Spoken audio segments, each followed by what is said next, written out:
Get started. Whoa. Hey, we're live. We're live, Nate. We're live. Welcome, everybody, to the Marketing of the Minds podcast. Great to be with you once again this week. Today's a special episode because not only are we recording this live and streaming live over Instagram and Facebook right now, but we are, as always, recording this for YouTube and greater posterity later on. So excited to be with everybody today. Happy to spend some time with you. Welcome, Nate. Good to have you back with us again. Yes. Thank you, Terry. What did you eat for lunch today?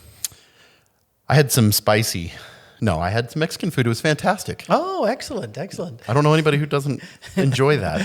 Awesome. Well, So I'm in a good mood. That is good. Anytime you can have some good Mexican food, especially if it's you're a spicy guy. I know you like spicy food. I'm a pansy. I'm a Oh, I wouldn't say I'm hardcore. I just like a little zing. A little zing. Yeah. I'm as gringo as they come. And the funny thing, whenever I start eating spicy food, I start hiccuping. Right.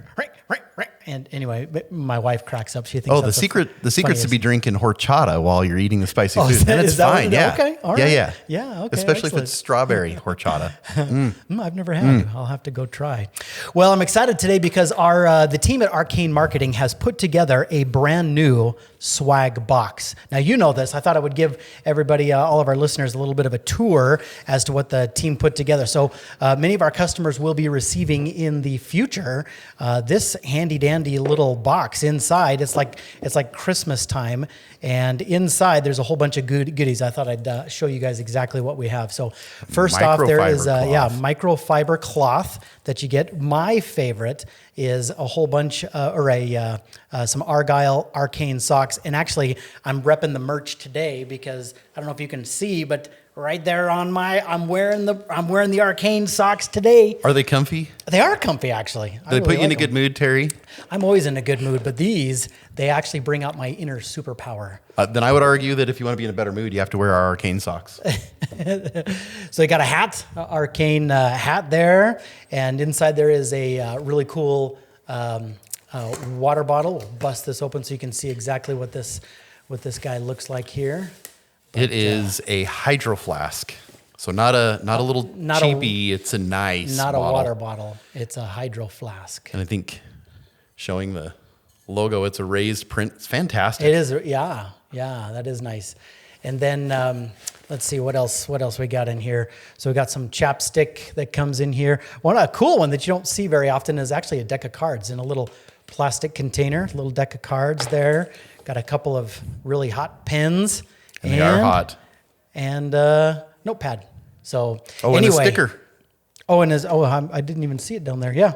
And a sticker for your water bottle or your window on your car. So lots of good swag, lots of great stuff from Arcane Marketing. So you guys be sure you guys sign up for services and get, when you do, you'll just get hooked up with all sorts of cool stuff. I'll move this out of the way a little bit there. So anyway, I'm excited for today's conversation. Today we're going to be talking a little bit about the wonderful world of Google and Google Ads. Our first question comes from Samantha. She works at a pediatric center in Salt Lake City, Utah. And Samantha posted one of her questions online and asked, how do I lower the cost per click of my Google Ads? So Nate, tell us what you got. Okay, well, I have a lot, but I'm going to try and keep it concise if I can. It's interesting because there are lots of questions that are associated with this one, Terry, that have to do with Google Ads. And the number one overarching piece that we solve with people with their Google Ads, typically if we are overtaking an account, either previously managed by the client and or other agencies, there's one consistent thing that happens, and I guarantee you that almost everybody watching this that is running Google Ads, I almost guarantee you that everybody has this problem right now, okay? And the issue is, the number one secret to pay-per-click and performance is one word: segmentation. I promise you that a lot of times, almost everybody in their efforts to do as good as they can in their Google Ads, they are not separating and segmenting their marketing campaigns as far as they should. They're kind of running the same ad, the same messaging to kind of everybody instead of breaking it up into individual segments and components. To a degree, that's a part of it. Yep. But the other thing is that I think they're lumping too much together. And so first piece of segmentation I always look at is how many keywords are there typically in an ad group. And if you take any of the Google Ads certifications, you'll learn that there are no good reasons to have more than 10, 12, maybe 15 tops. And I cannot personally think of any reason why there should be any more than 15 ever. If you have 200 or 500 keywords in an ad group, you need segmentation. Okay.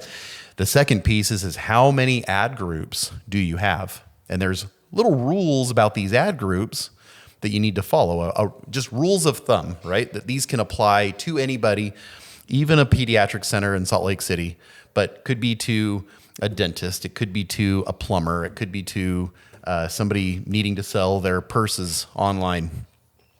And the number of, so in ad groups, every ad group has its own set of ads, and every ad group deserves its own landing page. So, and we'll talk a little bit more about that here a little bit later, but people also suffer typically from trying to just take their ads from their ad group and running it to their homepage or to a specific service page or a product page, but they're taking so many things and running it to that page, hoping that it will perform. Now, did you say each ad needs its own landing page? Each or each ad group needs its own? Correct. Okay. And within the ad group, you should have, and I want everyone to pay attention to this, you should have no less than 3 different ads. That's the minimum. That doesn't mean that's how many you should have. 3 ads per ad group. Each ad group should deserve its own landing page and no more than 10 or 12 keywords in that ad group. So minimum of 3 ads per ad group. Okay. Correct. Yep. Okay. And then beyond that for segmentation, again, if we are like absolute minimalists, you should never have less than 3 campaigns live at any given time. There could be a whole lot more, and I would argue that most people need a whole lot more. But if you are running the most basic of basic Google ad campaigns, and maybe you're spending $500 or $1,000 a month, or maybe it's $100 a month, I would argue that you do not have your campaigns segmented well enough to be able to decide what's successful and what's not successful. Okay, so to recap, because you've dumped a whole bunch, and we're not done. You've dumped some pretty powerful rules of thumb. Number one is any company running a Google ad campaign should have at least 3 campaigns running. Minimum. Okay, and now you should have at least 3 ads running per ad group, and you should have... is there a rule on how many ad groups you should have, or is that just a function of... It's a function of whatever the campaign is designed for. But you need to have, each ad group needs its own landing page. Correct. And you need to have at least probably around 10 keywords per ad group. Or less. Or less. Look, I don't want you to feel like that you have to be scared if you have less than 10. Okay. In fact, there's a lot of really successful ad groups that we're managing right now that just have 1 keyword in the ad group.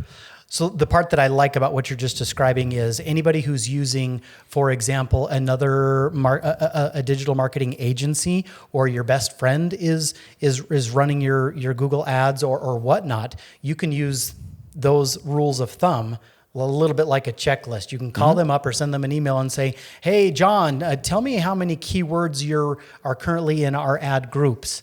And if they come back with 200, you know there's immediately a problem. Or how many ads? How many ads are running per ad group, or how many landing pages are you running, to? So you can use that a little bit like a checklist to determine, how smart they are, what the quality of their, how well they're just doing there. So that's great. That's great. I want to make a clarification for those who don't know that there are differences on pieces as you drill down in a Google Ads account, what each piece is designed for. So there's really only one thing that's associated with an account that decides it's an account versus something else. And the simple answer behind that is what credit card is tied to it. And that's it. Okay. So an account can be defined, but it's based off of a billing system. Yep. Okay. Okay. A sub piece of an account are campaigns, and campaigns are designed to control the budget. So the reason why you would want to break out campaigns or segment them rather than having one or two, but maybe you have 15 different campaigns, is because then you can attribute a lot better how the budget's being spent. And if you're doing tracking, like we have talked about in many, many other episodes before, you would know how things are shaping up and looking. Well, if one campaign is maxing out its budget, but it's never giving you any conversions, maybe even after a few weeks or thousands of clicks, you can't just leave it and hope it's going to do better. Get better, yep. Right? But let's say you have another campaign that is performing really well and it's giving you lots of conversions. You're making really good money on that. But it's a different campaign. Well, one of the things you can do is pull money from one campaign that's underperforming and add it to the campaigns that are performing. Okay, so you can reallocate if you've got $1,000 budget and say it's just divided in thirds between 3 campaigns. One of them's not performing. You can steal that $330 and move that over to the other 2 that are, for example. Or maybe it's just a portion of the budget. It doesn't have to be the whole thing, right? Okay, you can do incremental changes. So it's the reason for segmentation is control. And as you're tracking, there's certain pieces that help you to decide what's working and what's not working. Okay, so that's really important. The other piece that will help you as you lower your cost per click on your Google Ads, and it's a piece that and I'll talk about, but here even on another question that we've got coming up. But quality score and your ad rank matter. If your quality score is a 7 or higher, then you can get clicks at a discounted price compared to somebody, or if you had a quality score of 6 and lower. Does that make sense? Yeah. So if you can maintain a quality score of 7 out of 10 or higher, then you're going to see cheaper clicks, but Clicker chicks. Or cheaper clicks. Yeah. So, but the other piece is that, so what determines quality score? And it's very simple. Quality score is a measurement from Google, and you can see what quality score is for each of your keywords, but it's a measurement from the relevance of the keyword you're bidding on to the ad that's being shown to the landing page that you're taking people to. If they're very closely aligned, very close messaging, your quality score should be good, right? And those are rules of thumb. There's lots of little pieces we can talk about. But so one of the key things to making sure that to lower your costs associated with running Google Ads is to get your quality score as high as it possibly can. Sure. Right? And so to do that, you want to make sure that the keywords that you're using align well with the ad, and that the ad aligns well with the landing page that it's sending traffic to. Correct. Okay. And very specifically, Google has guidelines about when you're setting up your ads. They give you a guidance tool that says, okay, it's average. It's an average ad. Oh no, this is a good ad, or it's excellent, or below average is poor. Right. Okay. And so they will give you suggestions on how to increase the score for your quality score based on what ads are and what your keywords are. So the other thing you mentioned to lower your cost per click in your Google Ads is to get your ad rank also as high as it can, and to make sure that your ad segmentation, that your campaigns are segmented, your ad groups are segmented, your keywords are segmented, and that even your landing pages are appropriately segmented to everything. So segmentation. So those kind of 3 big things. Is that what I'm hearing? Yep. And I do want to make some clarification about the difference between ad rank and quality score. Quality score is out of a score of 10, and the higher the number, the better. So you want 10 out of 10. That's ideal, right? 1 out of 10, not so good. Not so ideal, right? Right. Ad rank is the opposite. Ad rank has typically been known to be on a score of 1 to 5. And the higher the score, the worse you are. It's a okay. multiplication factor. So you are shooting to get a 1 out of 5. That's what you want when you're looking at ad rank. And the lower in ad rank, the lower the score, the better. Correct. Okay. Yep. So don't get too confused. Look, we could spend I know. all day talking about the nuances and pieces. We're looking at high level here, but But the part that I like is that, to lower the cost per click in your Google ads, you've identified really kind of 3 key components. Double check your segmentation, double check your ad quality score. If it's high, that's bad. You want a low ad quality score, the better, right? And then check, nope. You want high quality score or excuse me, ad rank. and low ad rank. Low ad rank and then a high quality score. Correct. And so those are 3 quick, easy areas to check. And if any of those things aren't happening, then by fixing those, that'll immediately start decreasing your cost per click. And I think there is one fourth piece that is worth mentioning that will definitely have an impact on the cost of your ads and the performance. And that is your ad extensions. Many people are guilty of just not having their ad extensions filled out. And the way that you need to consider Google, and it's similar to what they do with their formerly known Google My Business, now known as Google Business Profile. Got to get used to that. That just changed this week. So your Google Business Profile has a rule that if other people are filling out parts of the profile and leaving some of it blank, that they will not perform as well as people who completely fill it out to the nines, right? Well, the same thing happens with the ad extensions. If you're taking advantage of one extension and maybe you've got one piece of an extension, maybe it's a site link extension. A rule of thumb is you should have four site link extensions minimum, right? But if you're only doing one, you could argue that you're just not going to perform as well as somebody who's using 4. Or what if you have a call extension where there's a phone number that comes out? So if somebody's searching on their phone and they can just hit the dial and put the phone to their ear and listen, right? Right. Rather than having to dial a phone number out. Anyways, there are lots of different type of extensions. Use of the extensions to the max benefit that you can is an advantage and will lower your cost. Okay, but there is one piece that I just want to hit the backside of this with. Do it. Okay, cost of your click oftentimes is associated with quantity. But what about performance? So what if we want to raise the cost per click, but it's because we've really done some good filtering on the people we're targeting, or the demographics that we're targeting, or the time of day that we're targeting, or the device we're targeting. I mean, there's so many different factors. Sometimes we want the cost of click. We always want to get it for the least amount of money, the maximum benefit. Sure. That's the goal. But the cost per click is relevant to a number that we haven't talked about. It's this ghost number of, well, what was the return? Mm-hmm. And some of those are, what's the cost per acquisition?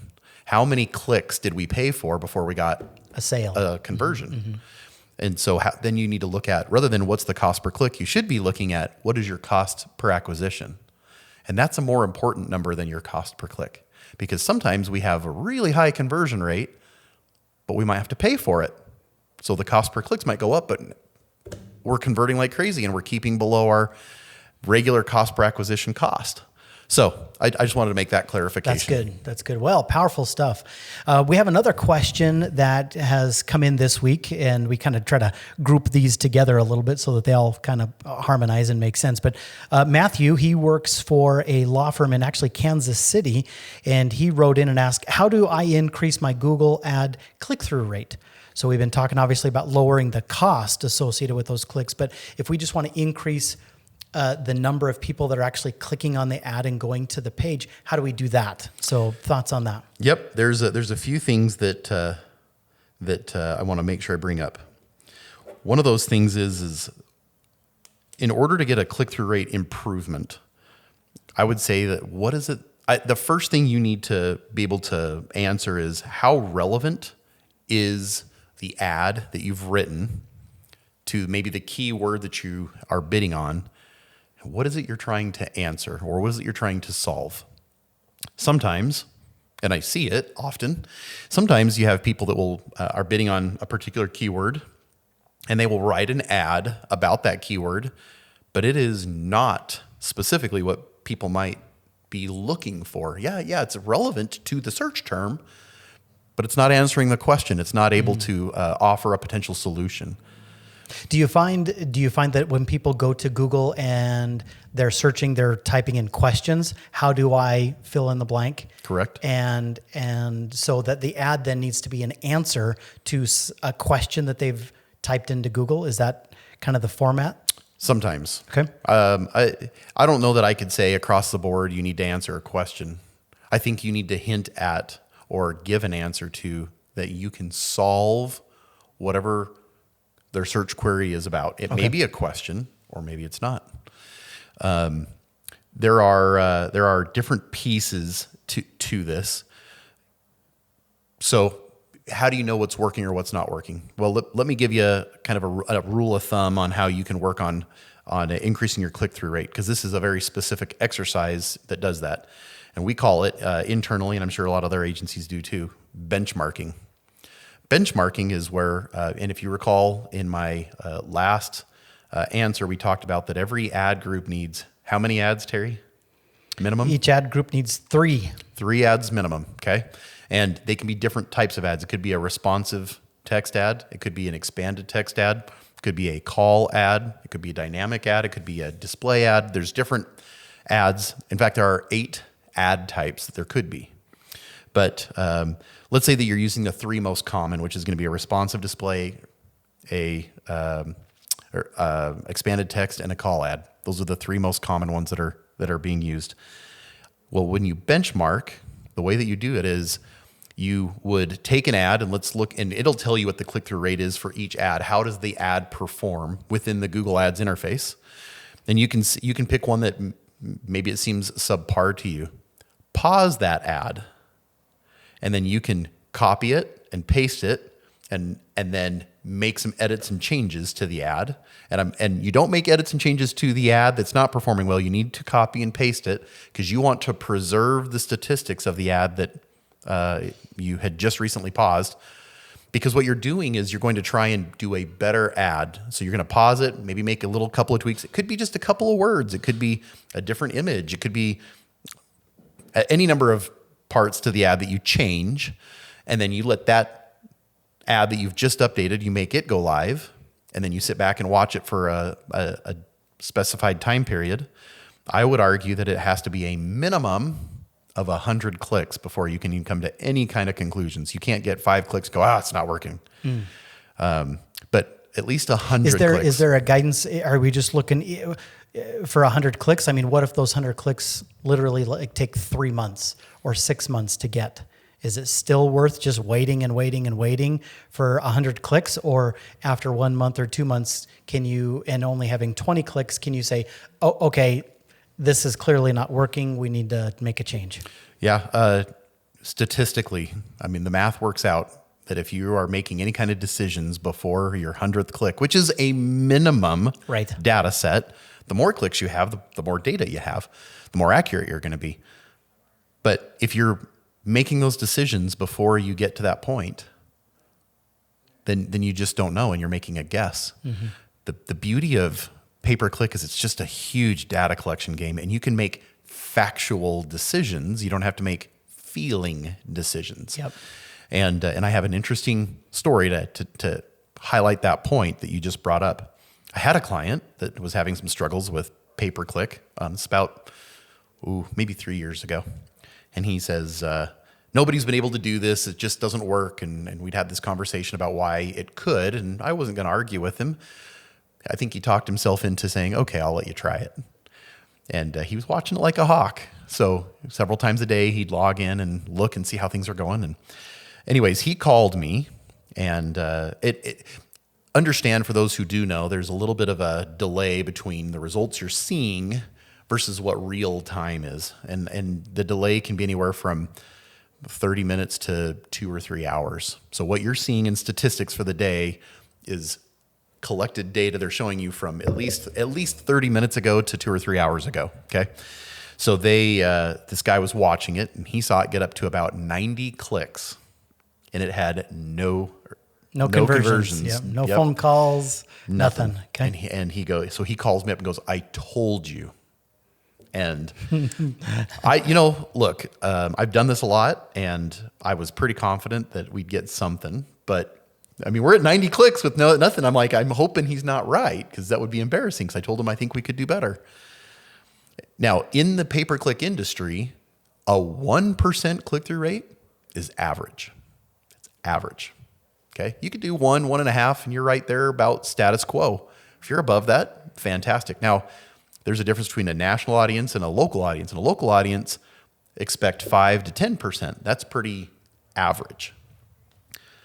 So this guy sees it at 90 clicks, no conversions, and he goes, I don't think it's working, shut it off. And I said, dude, you got to let it run for the next 10 clicks. Just let it run. We'll watch it. And he goes, okay, we'll see what happens. What's funny is in the next 10 clicks, we got 8 conversions in the next 10 clicks. So we went from a 0% conversion rate at 90 clicks to an 8% conversion rate, which is fantastic, in the last 10 clicks.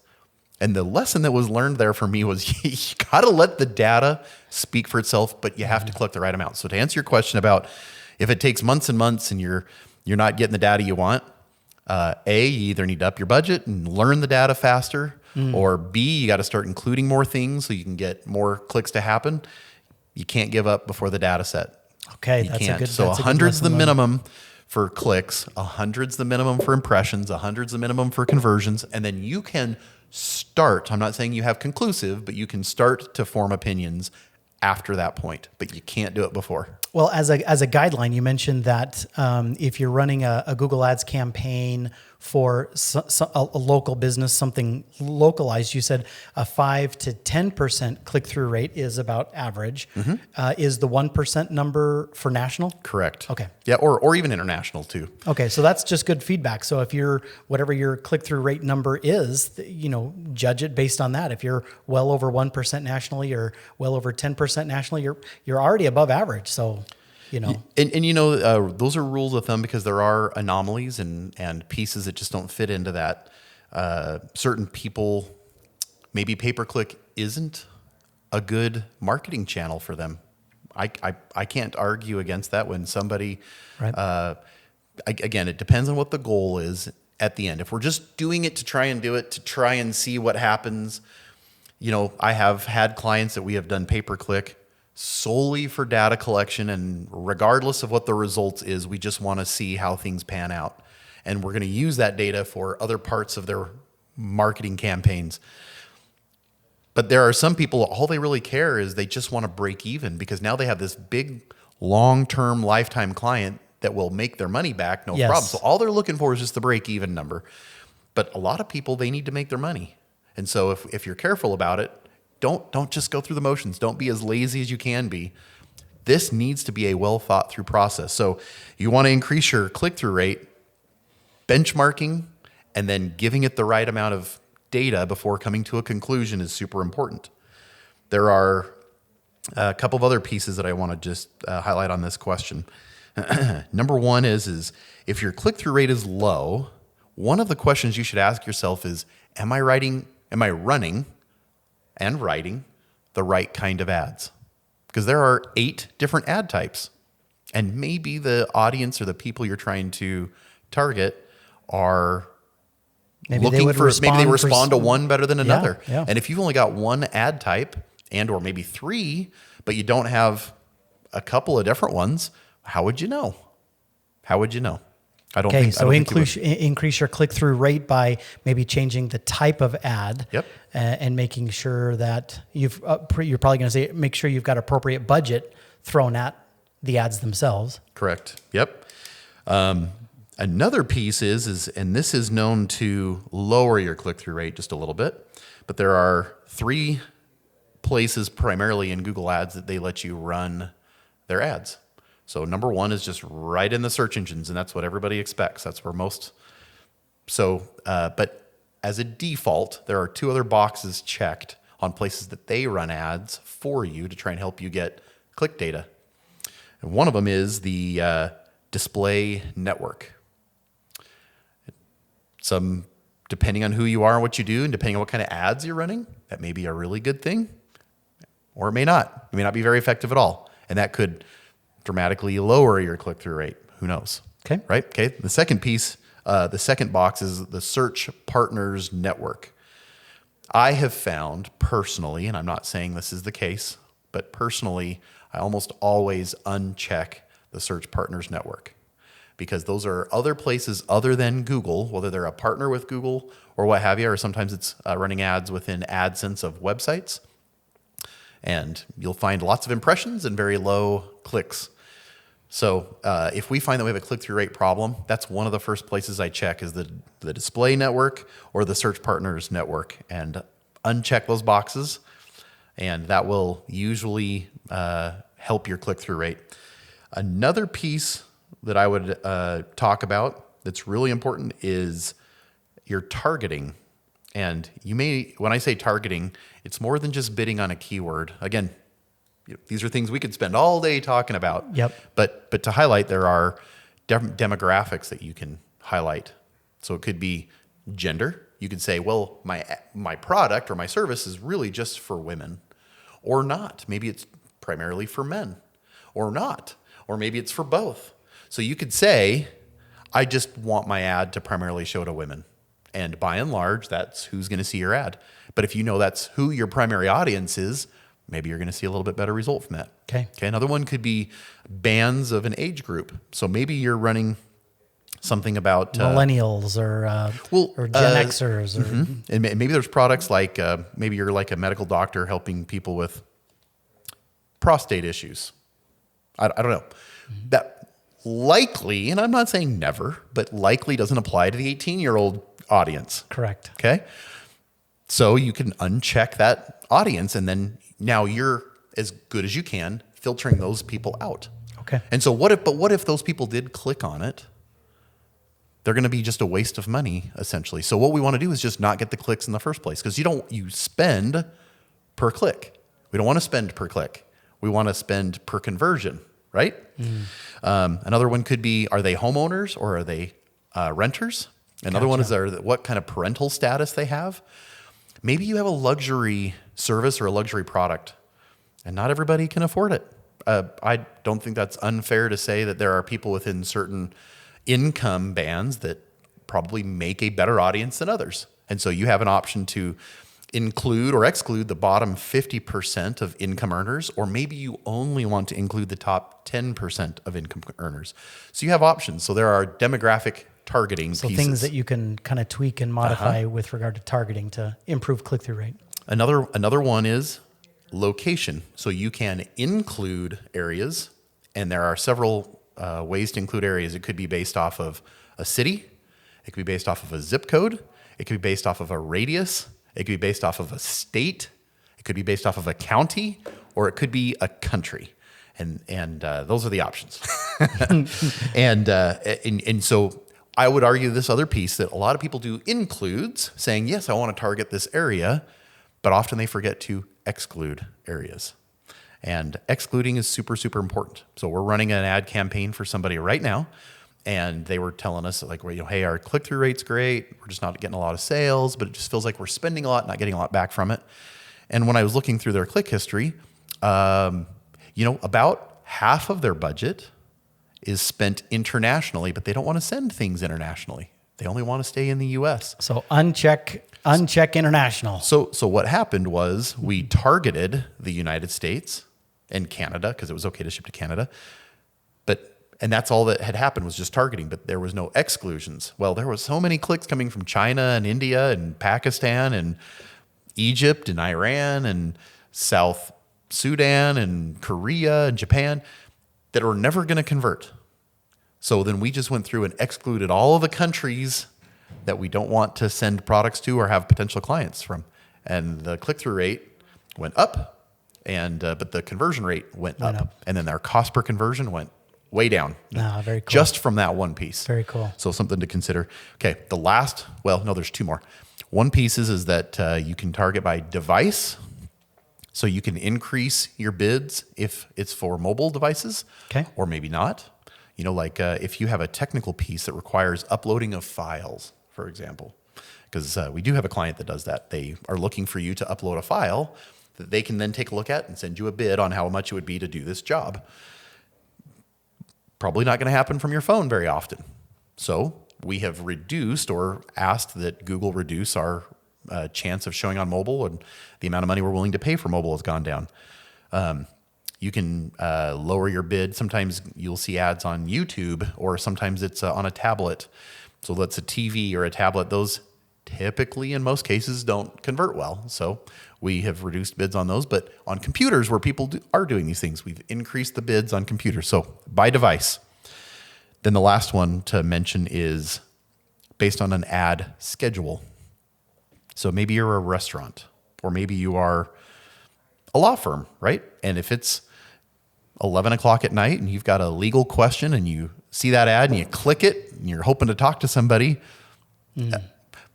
I don't know very many lawyers that are working at 11 o'clock at night, ready to answer the phone when it rings. Maybe, I'm not saying there isn't, but unlikely. So what we do is we just have it so our ads are only running during business hours. So that means that we are having ads run from 8 a.m. to 5:30 or 6 p.m. and maybe even not running the 12 to 1 o'clock lunch hour. I don't know. Depends on what their things are. But if we're narrowing in on the ad schedule when the ads should show, then we're able to be more effective during the time that they are running. And we're not spending needlessly on times when we can't serve or answer a question or what have you for any of your customers. I love that. Well, so it sounds like ultimately, in order to increase the click-through rate, there's at least 8 kind of ingredients or factors that can be tweaked or adjusted to do that. One is make sure you're looking at the data. You got your 100 clicks. 2, you might be running the wrong type of ad. 3, double check your budget. 4, uncheck any boxes that shouldn't be checked. Number 5, double check your targeting. Number 6, double check your location. Number 7, your device, the kinds of devices that are being shown. Number 8 is your ad schedule. There's probably some others in there, but there's one more I do want to mention. Go for it. One more, okay? And there is a strategy within the settings of your campaign on how the ad should be running.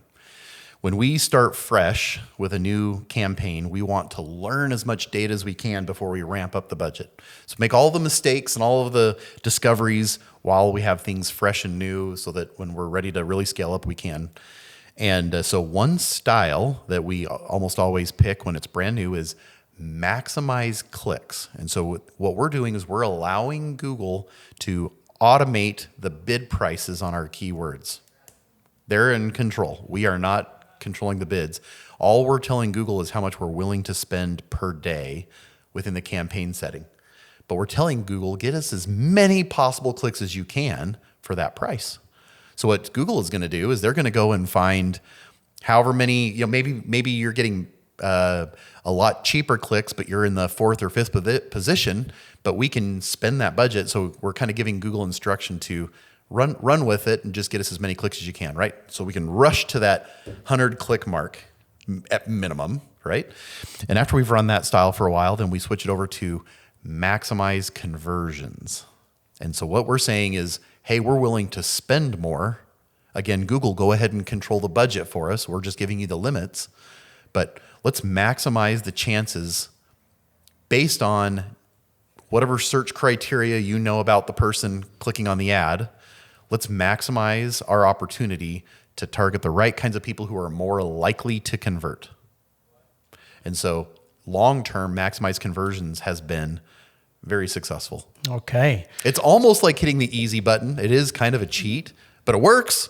Yeah. That's cool. Well, gosh, you dumped a lot on our audience today. So I hope you guys appreciate what you're getting today. We just have a couple of quick minutes left. We need to move fast, but I do want to maybe ask you a question about landing pages. So one of the things that I know is pretty vital is when people go to Google, they type in some sort of something, they see an ad and they click on it, they can go to a company's website and look around and then end up leaving, thus kind of wasting a good click.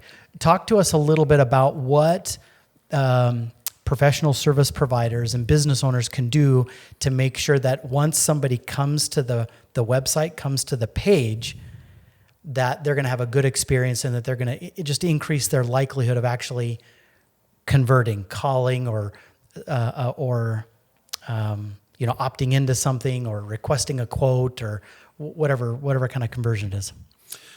There's a couple of factors that are really important on a landing page. And I'm glad you brought that up because so many people are always focused on what happens in the Google Ads interface.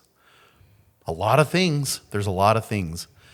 But all of those pieces that you're working on are simply to just get engagement and attention. And that's it. So I would ask you, the question is, you've got the click, now what? And some people don't go that far in thinking. They just spend all their time in the Google Ads interface. They spend all the time trying to get the clicks for the cheapest they can and trying to benchmark, and they're trying to break down their budget and they're segmenting. But if they forget what happens on the backside, then I would say it's all for naught. And so equal attention needs to be given to the Google Ads interface as well as the page you're taking them to. Okay. So there are a couple of pieces I think that are really important. Number one is, like you highlighted, somebody will come to a page, look around a little bit, and then they may end up leaving, but you bought that click, you paid for it, and you gave them the opportunity to look around and leave. So one of the things that tends to happen in Google, in pay-per-click landing pages, is sometimes you remove the navigation or the footer, and you don't give them links to go explore other areas of your website. Very, very specifically, you don't want that. But I think it comes back to the same thing we talked about at the very beginning about, what is it that you're trying to accomplish? And if you're just taking people to a service page, or if you're just taking them to to your home page. About us or contact us. What is it you're trying to solve, right? And is that good enough? And so rather than just take him to a service page, maybe you highlight a piece of that service, but that's what the ad was designated for in a very specific keyword. So take them to a page that talks about a very specific point that they're looking for, not just some generalized top-level page. That's where you get the conversions that go up. So don't give them the opportunity to go look around. Don't be broad and general in your message. Be very specific. And then I think you'll find that there's one other factor. One other factor is, as you know, attention span is low. So what is the message that you're giving to people at the very top of your website instantaneously, right? Is there a picture?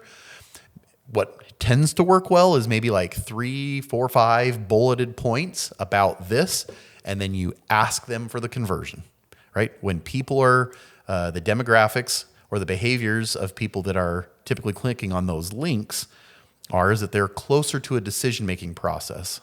Yes, maybe a smaller percentage of traffic click on your Google Ads, but a higher percentage of those people that do that are ready to make a decision right now. And all you have to do is just give them the reason to do it. You just have to ask them to make an appointment or ask them to buy the product or call me now or contact us, whatever the case may be, or download your product, whatever, your white paper, whatever it might be. So are you giving a good call to action, and are you being extremely precise right there with the message at the very top of the page? Don't just ramble on about something. Be very quick and precise about what that message needs to be at the very top of the page, the second that page loads, so that somebody can make that impulsive decision easily without being lost or confused. Well, those 4 or 5 ways to make sure that your landing page actually converts are gold.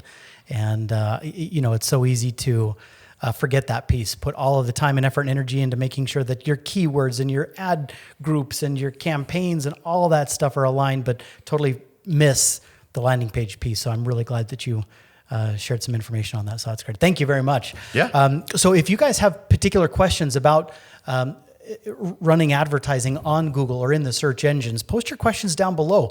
As you know, every single week we gather those questions together and use those inside of our show as part of our conversation and discussion to really serve you guys, the professional service providers and business owners out there that are hustling hard to do a good job. So we appreciate all of you guys coming with us today. Those of you who are joining with us on Facebook and Instagram, thank you guys, and post your questions down below as well.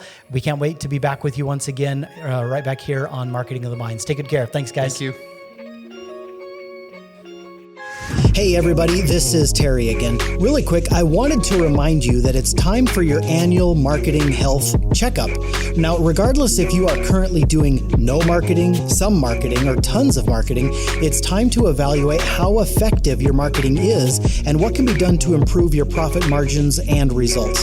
Now, the good news is this marketing evaluation is 100% free for our faithful podcast listeners. All you have to do is visit arcanemarketing.com/free to schedule your free marketing evaluation. Again, that's arcanemarketing.com/free. Go there right now and plug in your information, and one of our digital marketing experts will be in contact with you right away. Start seeing a better return on your marketing dollars and better results in just a few weeks. It all starts with evaluating your current marketing and sharing with you the things that will help your business grow. Visit arcanemarketing.com/free, and we look forward to serving you soon.